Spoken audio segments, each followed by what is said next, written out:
আজকে এমন একটা রেসিপি তোমাদের সাথে শেয়ার করব যেটা তোমরা ভাত, রুটি, পরোটা, পোলাও সব কিছুর সাথে কিন্তু খেতে পারবে।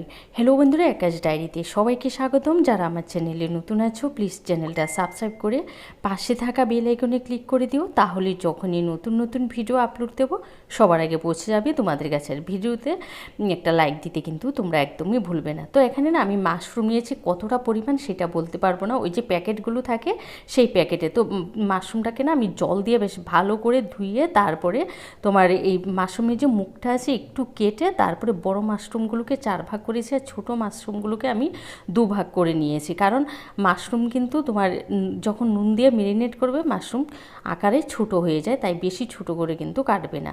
তো এবার মেরিনেট করার জন্য 2 চা চামচ দিয়েছি সাদা তেল, তারপরে 1 চা চামচ নুন, হলুদ গুঁড়া, কাশ্মীরি লঙ্কার গুঁড়া, আর দিয়েছি 1 চা চামচ গরম মশলা গুঁড়া, আর দিয়েছি 1 চা চামচ গোলমরিচ গুঁড়া। এগুলোকে দিয়ে বেশ ভালো করে মেখে মেরিনেট করে রেখে দেবো। এটা কিন্তু একদম মাথায় রাখতে হবে, এই মেরিনেটটা করে কিন্তু বেশিক্ষণ রাখা যাবে না।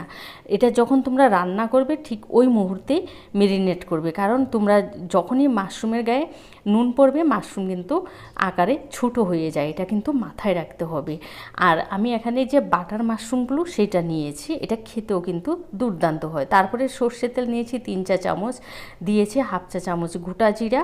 গোটা জিরা থেকে যখন সুন্দর ফ্লেভার এসছে 3টা দিয়েছি পেঁয়াজ কুচি, আর দিয়েছি 3টে কাঁচা লঙ্কা কুচি।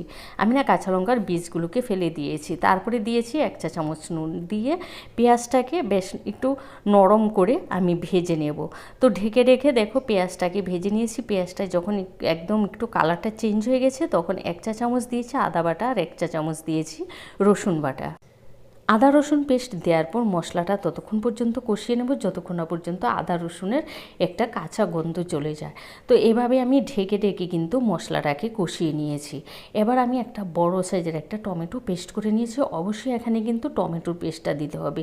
টমেটোর পেস্ট দিয়ে আবারও বেশ ভালো করে কষিয়ে নেব টমেটোর কাঁচা গন্ধটা চলে যাওয়া পর্যন্ত। তারপরে এখানে আমি দিয়েছি হলুদ গুঁড়া আর কাশ্মীরি লঙ্কার গুঁড়া, আমি কিন্তু পরিমাণটা লিখে দিচ্ছি। তারপরে দিয়ে দেব ওই তোমার গোলমরিচ গুঁড়া। আগেও কিন্তু আমি মেরিনেটে গোলমরিচ দিয়েছি, তো এখানে আবার 1 চা চামচ দিয়েছি গোলমরিচ গুঁড়া, দিয়ে আবারও বেশ ভালো করে নেড়ে চেড়ে নেব মশলার সাথে।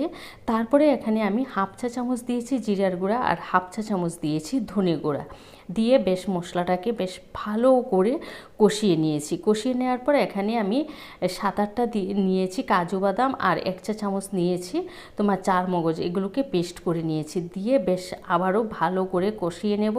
একদম অল্প আছে কিন্তু কষিয়ে নিতে হবে, কষানো কিন্তু বন্ধ করা যাবে না। কষাতে কষাতে যখন মশলা থেকে তেল ছেড়ে আসছে তারপরে আমি 1 কাপ দিয়েছি এখানে গরম জল। গরম জলটা দিয়ে বেশ মশলার সাথে ভালো করে মিশিয়ে যখন জলটা ফুটে উঠবে তারপরে এখানে আমি ওই যে মেরিনেট করা মাশরুমটা ছিল সেই মেরিনেট করা মাশরুমটাকে এখানে দিয়ে দিয়েছি।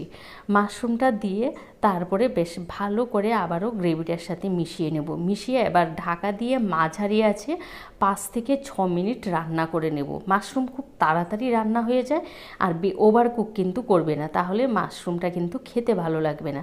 তো এভাবে আমি নেড়ে নেড়ে 5-6 মিনিট কষিয়ে নিয়েছি। যখন নামাবো তার আগে দিয়ে দিয়েছি কসুরি মেথি, আর দিয়েছি ধনে পাতা কুচি। এগুলোকে একদম নামানোর আগে দিয়ে দিতে হবে। বেশ ভালো করে মিশিয়ে 1 মিনিটের মতো ফুটিয়ে নিয়েছি। এবার গ্যাসটা বন্ধ করে আমি ঢাকা চাপা দিয়ে রেখে দেবো 3 থেকে 4 মিনিটের জন্য।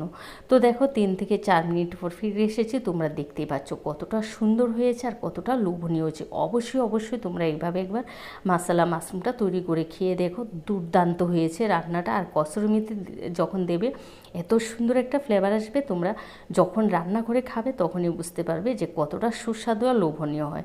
ভিডিওটা ভালো লাগলে তোমাদের আত্মীয় স্বজন বন্ধুবান্ধব সবার সাথে বেশি বেশি করে শেয়ার করে দেওয়া। যারা চ্যানেলে নতুন আছো প্লিজ চ্যানেলটা সাবস্ক্রাইব করে আমার পাশে থেকো। তোমরা ভালো থেকো, সুস্থ থেকো। আবারও তোমাদের সাথে দেখা হবে নতুন ভিডিও নিয়ে। আজকের মতো টাটা।